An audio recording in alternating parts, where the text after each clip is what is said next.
Mancano poche ore all'inizio dei festeggiamenti per la notte di San Silvestro a Jesolo, che si contraddistingue per la sicurezza. Ritorna così il Capodanno in piazza dopo 2 anni di stop dovuti alla pandemia da Covid-19 e debutta per la prima volta in piazza Kennedy, dove sta finendo di essere allestito il palcoscenico che accoglierà questa sera il concerto dei Tiro Mancino, e a scaldare il pubblico in attesa ci penseranno i DJ e gli speaker di Radio Bella Monella e Radio Peter Pan. Questa sera abbiamo Piazza Kennedy che è presidiata dalle forze dell'ordine e dalle 11 di questa sera avremo anche la viabilità e le strade chiuse, dunque per una sicurezza maggiore. Avremo agenti di Polizia di Stato, Carabinieri, Finanza e la Polizia nostra locale, dunque e anche degli steward, quasi 15-16 steward, e dunque avremo una piazza blindata. Ci aspettiamo un'affluenza buona e quest'anno è la prima volta che facciamo in paese, dunque in piazza Kennedy proviamo e testiamo anche quella piazza perché come safety sicurezza è una piazza che è stata attrezzata anche per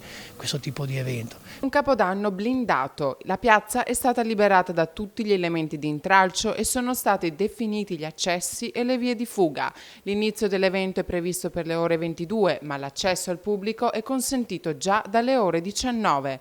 La serata si arricchirà quest'anno anche con il concerto di Elisa, che si terrà sempre alle ore 22 al Palazzo del Turismo in piazza Brescia. Se si viene a Jesolo si viene per il divertimento e non per fare malanni o credere che la città sia a venire giù e fare confusione.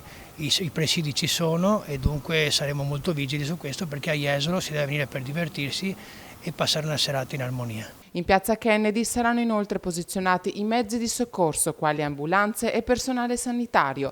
Jesolo pertanto vuole offrire massima sicurezza ai suoi ospiti e tanto intrattenimento. Con l'occasione i mercatini di piazza Mazzini saranno aperti fino alle 3 del mattino. So che stasera molti faranno l'ultimo l'anno o chi dietro un forno della pizzeria o più dietro il cucina come i camerieri, tutti quelli che lavorano, i dipendenti, dunque un grande augurio a loro perché alla fine Jesolo, se è quello che è anche grazie alle nostre attività che nell'arco dell'anno si impegnano e danno quella qualità di prodotti del nostro territorio. Dunque un augurio a tutti voi e alle vostre famiglie.